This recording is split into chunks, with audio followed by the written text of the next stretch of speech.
الحمد لله وكفى وسلام على عباده الذين اصطفى خصوصا على سيد الرسل وخاتم الأنبياء صلى الله تعالى عليه وعلى آله وصحبه وبارك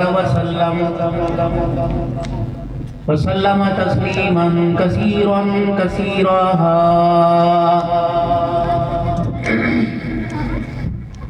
أما بعد فأعوذ بالله من الشيطان الرجيم. بسم الله الرحمن الرحيم.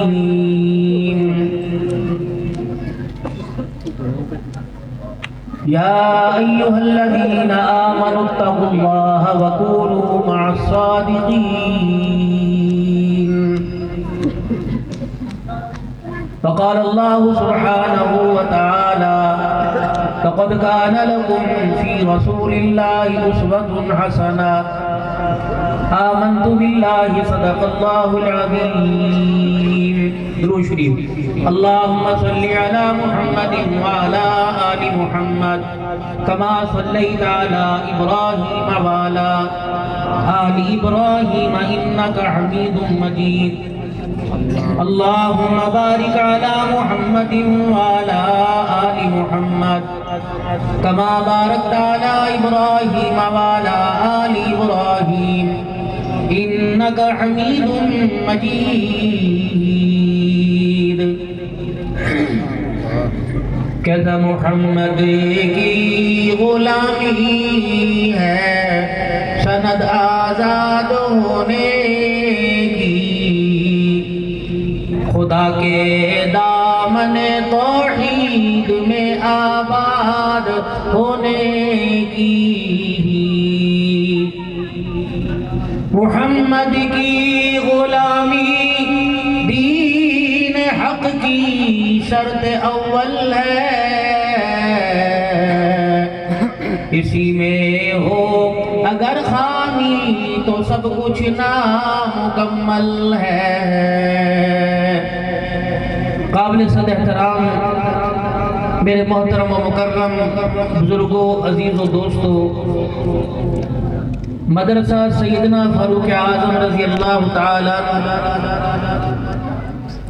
اور جامع مسجد سیدنا بلال رضی اللہ تعالیٰ عنہ خیر کوٹہ میں والی میں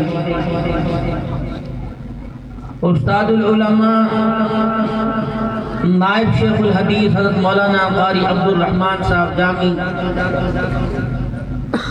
اور جامعہ کے نامور استاد مولانا محمد عمیر صاحب، مولانا محمد بلال بشیر صاحب، اور آج کے اس پروگرام کی صدارت نمونہ اصلاح فلی کامل پیر طریقت رہبر شریعت حضرت مولانا محمد عبداللہ اسد قادری صاحب، اور آج جس بچے نے قرآن پاک مکمل کیا حافظ محمد غمان عامر صاحب، اور آج اللہ کی رحمتیں جن کے گھر میں موسلادھار برس رہی ہیں بھائی عامر سلیم صاحب، اور محترم و مکرم جو ہمارے سے رابطے میں رہے بھائی کلیم اللہ صاحب، اور میرے نہایت مشفق بھائی حافظ محمد صدیق صاحب، اور تمام آج کی انتظامی احاطہ کے ممبران، اللہ سب کو جزائے خیر عطا فرمائے. چھوٹی موٹی طبیعت کو، بیماری کو یا پریشانی کو کبھی محسوس نہیں کیا، لیکن کئی دن سے سانس کا عارضہ مجھے بہت زیادہ ہے، اور میں نے اپنے آپ کو انہی کاموں میں مصروف رکھا ہوا ہے. آرام کرنے کو، پروگرام والوں سے معذرت کرنے کو بہت دل چاہتا ہے، لیکن ڈر لگتا ہے بستر پہ نہ مر جاؤں، گھر میں نہ مر جاؤں. بس انہی کاموں میں لگا رکھا ہے. اگر موت آ بھی رہی ہے تو انہی کاموں میں آئے. المرء مع من احب، قیامت کے دن جن کاموں کو کرتے جائیں گے، جن سے محبت ہوگی، انہی کے ساتھ اٹھا لیے جاؤ گے. تو آپ بھی اپنے آپ کو بازار کے اور کاروبار کے مصروفیات سے نہ نکالیں، اور اپنے آپ کو اس ماحول میں لے کے آئیں جس ماحول میں آپ کو بیٹھا دیکھ کر لوگ یہ کہیں کہ اس وقت یہ اللہ کے راہ میں ہے.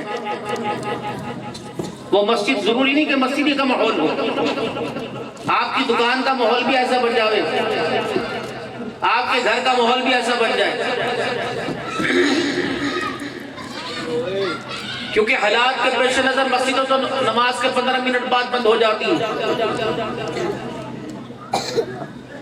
اور ہمارے میں بدنصیبی یہ مکان کی، دکان کی، کاروبار کی، حتیٰ کہ کتوں جانوروں کی ذمہ داری قبول کر رہے ہیں، قرآن کے اداروں کی، مسجدوں کی ذمہ داری قبول نہیں کر رہے. اگر کسی کو کہیں آپ کو ذمہ داری دے دیں انتظامیہ کمیٹی کا، بہت اوکھا کام ہے. کتوں کو انسان بنانا سوکھا کام ہے. انسان بھی کتنا عجیب نکلا، اپنی نسل کو، اپنے خون کے رشتوں کو، اپنی اولاد کو جانور بنا دیا، اور جانوروں کو انسانوں کی بولیاں سکھا دیا. جو پنجوں سے نوچ نوچ کر کھایا کرتے تھے، انہیں ہاتھوں توڑ توڑ کے کھلانا تھا، انہیں پنجوں سے نوچ کر. دو ذمہ داریاں تھی، ایک اس چار دیواری کے اندر مدرسہ سیدنا فاروق اعظم رضی اللہ عنہ کے اندر، اور ایک ذمہ داری تھی آپ کے گھر کے اندر. پہلی ذمہ داری آپ کی تھی، اللہ نے اسے مدرسے میں پیدا نہیں کیا، تمہارے گھر میں پیدا کیا، اور تعلق جوڑا ماں کے ساتھ. آج لوگ کہتے ہیں جی ماں کی شان بیان ہوتی ہے، ابے کی نہیں ہوتی. ماں نے جنا کہ ابے نے جنا؟ 3 مرتبہ نہیں فرمایا سب سے زیادہ حق کس کا؟ آپ نے فرمایا تیری ماں کا، تیری ماں کا، تیری ماں کا، پھر تیرے باپ کا. کیونکہ جو ماں کر رہی تو کر سکتا ہے، تو پھر حق جمانے کی، جتانے کی ضرورت ہی نہیں. جو اللہ نے جس ڈولی میں تجھے بٹھایا اس پر اللہ کا شکر ادا کر لے، اور اسی کرسی پر بیٹھ کر اپنے اختیارات کو استعمال کر. ایک گھر کی ذمہ داری تھی، ایک چار دیواری کی ذمہ داری تھی. انسان بنا کر اللہ نے گھر میں پیدا کیا، بھیجا، اور تم نے یہ ذمہ داری اٹھا لی، مدرسے میں ہاتھ پکڑ کے لائے. انسان تو اسی بنانا. کیوں بھائی؟ انسان تو تم نے بنانا تھا. اماں تم ہو، ابا تم ہو، تم انسان بناتے. آپ یہاں لے کے اسے حافظ قرآن بنا دیں، اور آپ نے کہا جی اسے انسان بنانا. ہم نے دیکھا انسانوں کی عادات کون سی ہوتی ہیں، ہم نے اس پر اللہ سے مانگنا شروع کر دیا اور محنت شروع کر دی، اور ان عادات کو اس کے سامنے قرآن کریم کی صورت میں رکھ کے کھول دیا کہ بھائی یہ تیرے اندر یہ صلاحیتیں ہونی چاہیے، اور اس کے مطابق تیری زندگی گزرے. اگر جو کردار تیرے وجود میں، تیرے کاروبار میں، تیری زندگی میں ہے، یہ کردار قرآن والا ہو، تو پھر تو دنیا میں بھی کامیاب، آخرت میں بھی کامیاب.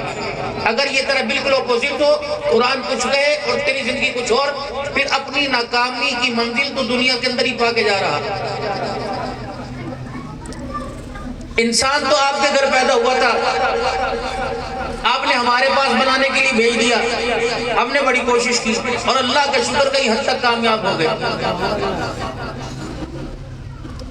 آپ نے تو کہا تھا اسے حافظ قرآن بناؤ، آپ نے کہا تھا نمازی بنانا، آپ نے کہا تھا سچ بولنے والا بنانا، آپ نے کہا تھا اس کو تہجد گزار بنانا، آپ نے بتایا تھا رسول اللہ صلی اللہ علیہ وسلم کی پہچان کرنے والا بنانا، درود شریف پڑھنے والا بنانا. آپ نے سمجھایا تھا کہ اس کو لباس، تقوی، پرہیزگاری کے اندر اس کو معیار بتلانا. آپ نے صرف حافظ بننے کے لیے کہا تھا. ہم نے بتاؤ ایک محنت کے ساتھ کتنی محنتیں کی، اور آپ سے اپنی اولاد کو انسان نہ بنایا گیا. کمائی بھی آپ کے ہاتھوں کی، کھلایا بھی آپ کے ہاتھوں نے، دھلا ہوا پہنا بھی آپ کے ہاتھوں کا. ہمارے پاس تو آگے اس نے اپنے سر کو اور وجود کو ہلایا، اللہ نے اس کے وجود پر اپنی رحمت کے چھینٹے برسا دیے. بہن کے پیار میں، بھائی کے پیار میں، دادا دادی کی نگاہوں میں، نانا نانی کی نگاہوں میں، اماں ابا کی شفقت میں رہ کر بھی انسان نہ بن سکا، گدھے کا گدھا. پھر یہ نتیجہ ماں نے قبول کیا، یہ نتیجہ ابا نے قبول کیا. اپنی حالت دیکھ، کتوں جیسی حالت بنا رکھی. مولوی صاحب نے نہیں کہا، باپ نے کہا. پھر اس نے کہا، ماں نے کہا سور جیسا لگ رہا ہے.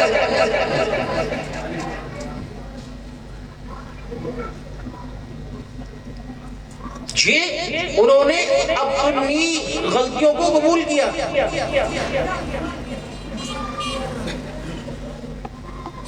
کہ جو کردار ہمیں دینا چاہیے تھا وہ کردار دیا نہیں. طوطوں کے قریب کر دیا. بچے کے لیے طوطے وہ طوطے لے کے آگئے, بچے کے لیے چوزے لے کے آگئے, بچے کے لیے کیا لے کے آگئے, مرغی لے کے آگئے, اور بچے کے لیے چھوٹی چھوٹی چیزیں لے کے, بکری کا میمنہ لے آئے. بچہ ان سے مانوس ہوا کیونکہ وہ ہر وقت ارد گرد گھومتے رہے. بلیاں اس کے پاس, بلیوں کے پاس یہ, بکریاں اس کے پاس, بکریوں کے پاس یہ, مرغیوں کے ڈر میں یہ گھسا بیٹھا, مرغیاں اس کے پاس, تو اس پر طوطے اس کے پاس. تو اتنی محنت ہو گئی, جن کو قریب کیا وہ چیز اندر محبت کے طور پر رچ بس گئی. اب ان کو پہچان رہا, ان کی بولیوں کو سمجھ رہا, ان کی بولیوں کو, اپنی بولیوں کو ان کو سمجھا رہا.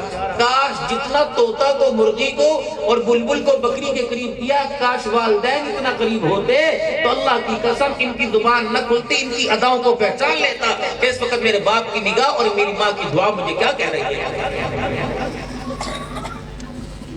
تم بازار میں بیٹھے رہے, صبح گئے, شام کو بازار سے آئے, تم نے گھر کے اندر اپنے وجود کو دکھایا نہیں, آپ کا بچہ آپ کو پہچان نہ سکا. پھر آپ کہہ رہے میرا بچہ میرے ذمہ داری بھی پوری کرتا, میرے حق کی پوری کرتا. اس کو پہلے اہمیت تو بتلاؤ, اپنے عہدے پر, اپنے منصب کے پر کھڑے ہو کر اختیارات تو دکھاؤ. تم نے دکھائے نہیں. دو ذمہ داریاں تھیں, ایک گھر کے بنانے کی, ایک گھر والوں کو بنانے کی. گھر والوں کو بنانے کی ذمہ داری ماں کی تھی, گھر کے بنانے کی ذمہ داری باپ کی تھی. یہاں بھی الٹ کام ہو گیا.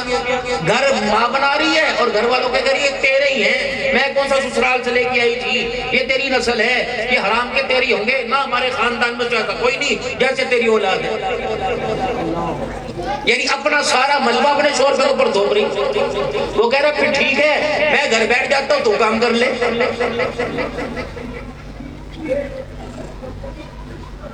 یہ ذمہ داری آپ کی. 5 محنتیں اس وقت دنیا کے اندر ہو رہی, اور مسلمان بھی کر رہے, کافر بھی کر رہے. وہ 5 محنت کیا ہے؟ ایک محنت ہے مکان کے بنانے کی, ایک محنت ہے کپڑے کے بنانے کی, اور ایک محنت ہے کھانا کھانے کی, اور ایک محنت ہے شادی کرنے کی, اور ایک محنت ہے سواری کی. بس اس کے علاوہ ہوتا ہو کیا ٹارگیٹ ہے, منزل کیا ہے.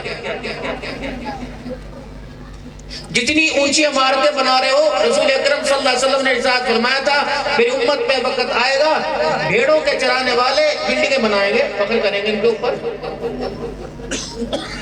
اور کپڑوں کے بنانے کی محنت کتنی ہے, 4000 روپے کا جوڑا سلوایا, 1500 روپے دی سلائی, استری ہوا کوئی نہیں. رات کو درزی نے دیے 3 بجے. اب کیا ہوا, صبح عید کی نماز میں نہ مسجد بلال میں نظر آیا, نہ خیر علوم میں نظر آیا. انہوں نے کہا عید کہاں پڑی تھی؟ او یار کہاں پڑی, بجلی والے جان مانو اینڈ کر دے پہن کر. بھئی کیا ہوا؟ میں بس بٹن چلایا تھا استری چلانے کے لیے, جو استری پکڑی لائٹ چلی گئی, کپڑے استری کوئی نہیں تھے, نماز نہیں پڑی. کپڑوں پہ فخر ہوگا.